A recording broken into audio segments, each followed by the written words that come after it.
So, as some of you may know, I don't know if I've brought it up in a while or not, I'm not a huge fan of ecchi anime. Okay, I know I love Food Wars and constantly talk about it, but Food Wars is pretty tame considering what a lot of people view as mainstream ecchis. Anime that are essentially just fan service and boobs and harems and boring leads and one-dimensional personality females. And I bet some of you are like, "Oh, this guy, he's just a prude. He doesn't want to have fun. He doesn't like little dirty." No. I like some dirty humor now and again. I'm not against a harem, and I like my anime women hot as much as the next guy. But what ecchis tend to annoy me with is that they seem sort of stuck in like this weird 1980s, 1990s mindset that that's all you need to be entertaining. And I say that because, well, if I want to look at some boobs, I have the whole internet. Like, seriously. If porn was taken off the internet tomorrow, society would crumble because we would no longer use the internet. That is how easy it is to look at nudity. So needless to say, when I see it in a show, I kind of want a little bit more to it. Just something to keep me interested in. As much as I want my eyes pleased, I also want the rest of me pleased. That sounds weird, but I'm just going to go with it. Anyways, so when last anime season I noticed an anime I seem to hear a lot about getting another season, Highschool DXD, I decided why not give it a shot. Most ecchis last a season or two, one getting 4 seasons, it might be worth a check out, especially because I heard that unlike a lot of ecchis which are just sort of tee-hee-hee boobies, 12-year-olds enjoy us, this one has a lot of actual legit vulgar humor in it and tries to sort of have a real story to it. I didn't really know what to expect going into it, and in fact I expect next to nothing going into it.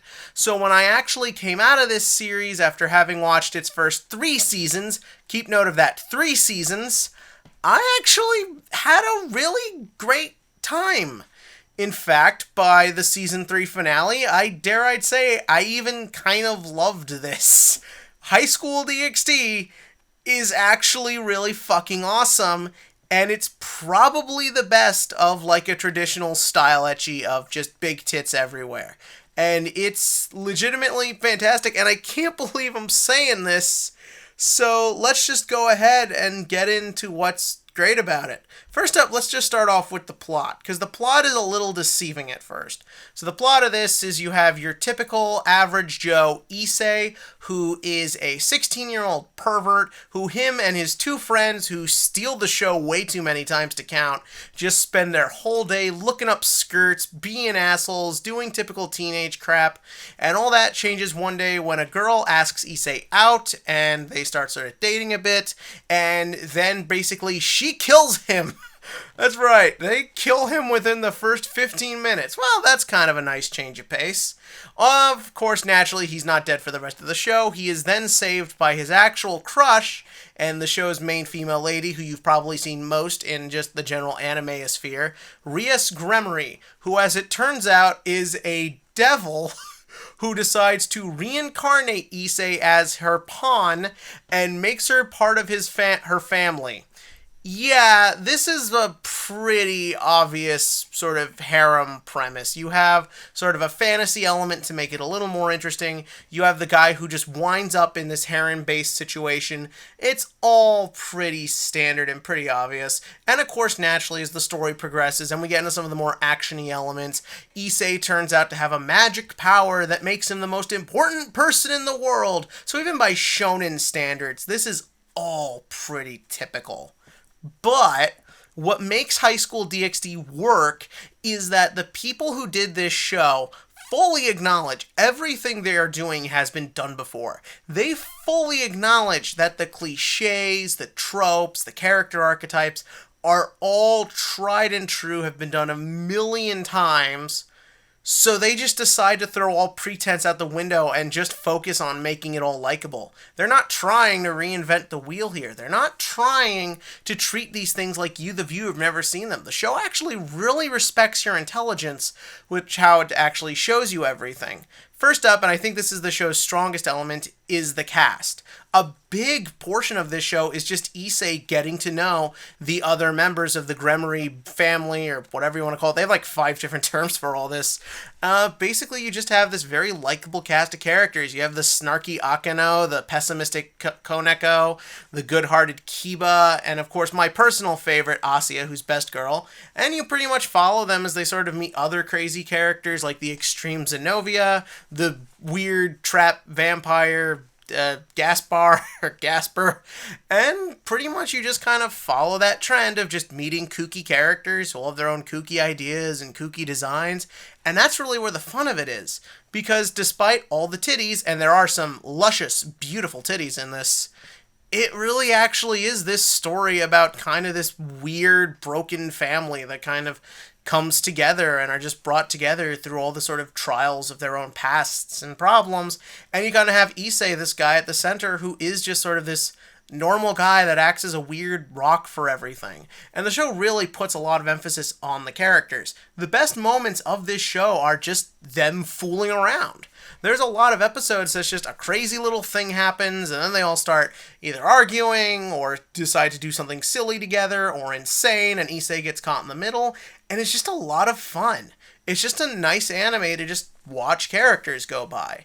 But that's not all. How is the animation? Well, first up, the character designs, because obviously an anime with this much titties in it has got to make them look good. And like I said, they look good, but also what I like is it's not the common ecchi thing of every girl has the same body design, they just put different heads on them, which is very common to the point where it's obnoxious. Everyone actually has different designed bodies and different proportions and different things that are extenuated to make them seem pretty. It really is a feast for the eyes, because sort of whatever you're into gets serviced, and a lot of emphasis is actually put on having that fit into their personalities. Characters can look older and taller to show off their maturity. Characters can have smaller proportions to show off their innocence. The show's not afraid to put a lot of effort into just making everything work as a story. To the point where as you get into the later seasons, especially the second half of the third season, the fan service and all that almost just sort of feels like an afterthought. Like it's barely even needed anymore because the story knows it's gotten you in love with this cast and these characters and everything. Acting is also primo good in this. Every actor fits their character's personality and really adds a lot to it. A lot of props has to go to Issei, whose actor could easily have just sort of sleptwalked through it, been really cliche, really ridiculous. But no, as the character evolves and grows, and he really does grow into a pretty likable character as the story goes, the actor really goes along with it. It really is a well-acted show. Last thing I'll say about the characters is Asya may be best girl, but best character has got to go to Azazel. This dude is fucking amazing. I love this guy. As soon as he shows up in season 2, you think it's gonna go one way, and it does not go that way, and it just gets super fucking fun. And that's ultimately what Highschool DXD is about. It's about fun. It's about friendship and family and all these other generic shonen concepts that it just sort of makes works. Well, how does that relate to like the action and the animation beyond just the boob physics? Well, I guess you could say that's kind of a lacking point. None of the fights in this, I say, are super amazing. Minus, say, the final fight in season, or at least the main villain fight in season 3 and the final fight of season 2. Those are good. For the most part, the action here is the typical sort of quick cuts, relies on a few good images of just cool stuff, and the rest is just sort of standard and at times a little stagnant. But what makes this work is sort of like what I keep saying, every character is developed, all the opponents are always these kooky, crazy, all the villains are interesting, rather it be because of their designs or their motives or what they're after. Also, this show is brisk. That's the other thing. I see so many anime. As soon as I hear like 40-something episodes, I'm like, oh god, how am I gonna sit through this? I sat through 44 episodes of March Comes In Like a Lion and thought I was gonna die at some points of boredom. And that show is a million times more competent than this nonsense. But the seasons are split into 2 6-episode arcs, and even smaller arcs at that sometimes. So it really does make getting through it fun. I have heard some people say that this kind of means that at times certain things feel rushed. like villain metaphors and what people want and things like that, but honestly, I kind of enjoyed the fact that the show was like, let's just get on to the fun stuff. Last thing I will say, as terms of not really a negative, but definitely problematic, is the lore of this world makes no sense. If you've made it through a couple seasons of this, I guarantee you've probably noticed a few contradictory things. Like, for instance, our characters are devils, and at one point they literally say, we have to save the town. I'm like, you guys don't understand how devils work. But, again, the world feels fun enough and entertaining enough. Also, props to the color palette. I really love the way the bright colors are used to contrast with moments of serious with darker colors. A lot of that's really hard to do, and it's not always easy to find someone who can really handle that coloring, but a really competent crew has been put together to make 3 seasons of a legitimately great, fun, lovable anime. I legitimately enjoyed the hell out of the first 3 seasons of this show. I would have watched it ecchi or not, and I really had a great time.